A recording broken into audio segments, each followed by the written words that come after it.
This video's made for adult collectors because funny enough, I'm recording this on my garbage day.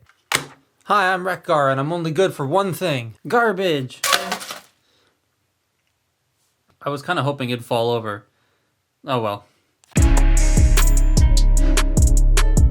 The new animated Wreck-Gar, I don't know, I'm just not vibing with it. I'm happy for those who are. I see a surprising amount of people be so down for it, and that's great. This is just one of the few times I wish it was more like the source material and less like how it turned out. But if I have any understanding of how waves are planned and how budgets are allocated from little tidbits of designers have said in interviews, this wave has 3 Voyagers, so one of them was gonna have to be a retool, and it ended up being Wreck-Gar. I will probably get it on sale, but for now I have what is still going to be my definitive animated Wreck-Gar, the original one. And I'm starting in garbage truck mode because one of very specific flaw mine has that I have to show you. It's so weird, but I love this garbage truck mode. It's so good. It's super cartoony because that's the animated style, but I think this is one of those figures that pulls off that cartoony look the best out of all of the animated toys. My favorite part visually is the slightly darker shade inside the gray slats on the back here. It looks like shading you'd see in a show like animated, as they are set in more than the rest of the gray on the back. It's just sort of adds depth to the alt mode. He does have the garbage truck prongs that are articulated. They can go up and down on like this big thoop thing, and they have switches on them to allow them to move forward and back on springs, which actually that's kind of fun to flick back and forth. I really like how the front looks. Something about that continuous windshield is just so cool to me, though the wheel arches, I can never get them to properly line up on mine, and when you put the garbage truck down on the table, they spread out a little bit, making that gap even bigger. He rolls incredibly well due to him being on all pinned wheels. Even though the ground clearance is very minimal, there is enough that you get a nice smooth roll every time. Pushing this lever on top can force the weapons out the back to look like booster trails, so he can go super fast if you want a super fast garbage truck. It's like the Ninja Turtles from the, what was that movie called? Out of the Shadows. And while we're here at the back, look at all this nice paint. The black back with the light. It's a nice large size. I think Trashmaster was around the same size as this, so the new one should be a formidably sized Voyager. Now time to transform it and to show you the one issue that mine and mine alone, as far as I'm aware, has that makes no sense to me. All right, making him a robot is super duper easy, but again, mine has a little bit of an issue, and that issue is right here. So to start with, the first thing we're going to do is fold the prongs up. Then you want to take this entire assembly here and just sort of lift it. Come on, lift it. Lift. Oh, it's not. Why is it? Why is it not doing the do? Come on. This wasn't giving me trouble last night when I was writing it. There it goes.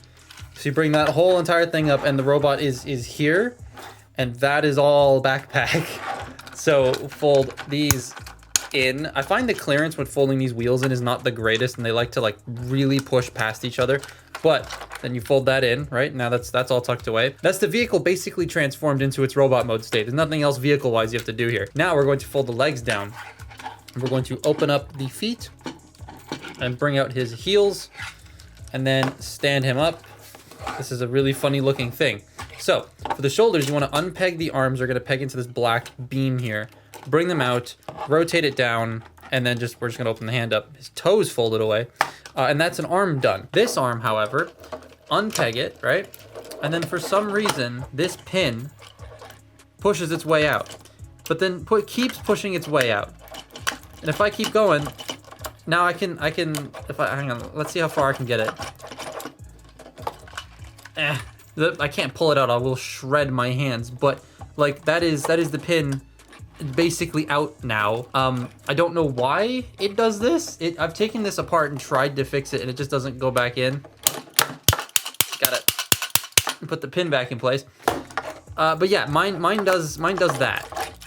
Oh, there goes the whole pin. Now it's out again. I don't understand how that works. Well, like I know how this works. If I get all this situated here, how it pushes it up. But if you see in here, right, all that gunk that's not here, this was part of a lot that Comic Alley Toys, not sponsored, got in, and it was a bunch of repaired animated toys, and none of us had realized they were all repaired until I bought a couple of them, got home, and we were all like, oh. And so this guy was also apparently repaired at one point, and that's caused this pin to do this. I don't have a hammer on me. I have to use my knife to get this. This is not the way you're supposed to do this, by the way. That's gonna anger some people, but I don't care. We'll get this like clipped together here at the back.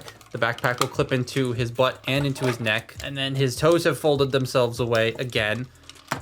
Get him all situated here. And there he is in his robot mode with his extremely weird shoulder for some reason. And one hand painted black and one hand painted gray. And I still don't know the reason as to why that is, but it's like that, I guess. Weird pin issue aside, I like the transformation. It is entirely a shell former, but it is by no means a bad shell former. I mean, we've gotten worse. I want to start with the head, because it's just an old television set. That's a great callback to the whole We Talk TV thing from the original film. And he looks great in this mode, save for the two tails that are just hanging off the back and don't really go anywhere. Really wish those forks folded away. He is pretty back heavy. Because of age and the fact that this was used, it sometimes will fall backwards a little bit, but not all the time. I can also just tighten the joints up. I've just been too lazy. I do like how they give him the tiniest of heels though. That does actually help a lot. Being made in an era where articulation just was not the main focus, he doesn't look the most dynamic, but from what I remember of Wreck-Gar in the show, he just kind of shouts that he's only good for one thing, garbage, and then just threw garbage at people. So I'm not getting him into a superhero landing anytime soon. He does have weapons. Those booster trail things can come off the back to form little arm blade things, which is cool. Or they can combine together to form a big energy shield that looks very Nuparu Mari from Bionicle. I love that. So yeah, the articulation on this guy is strange.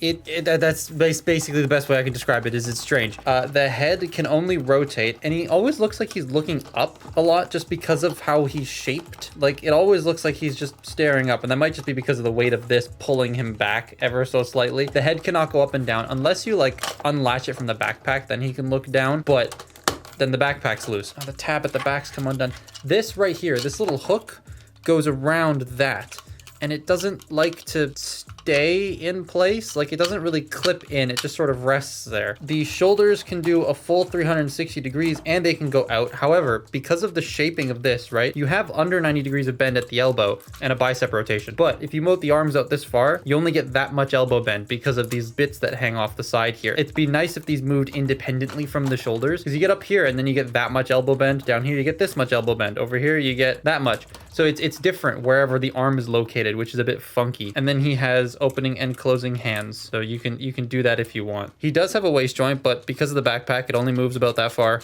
That's it. That's as much as you're gonna get out of it. The hip skirts can move out. The backpack can come undone again. The hips can go forward that far. They can't really go back because the backpack gets in the way. They can go out. You get thigh rotation. You have just a tiny bit over 90 degrees of bend at the knee, and then his toes and his heels can fold in.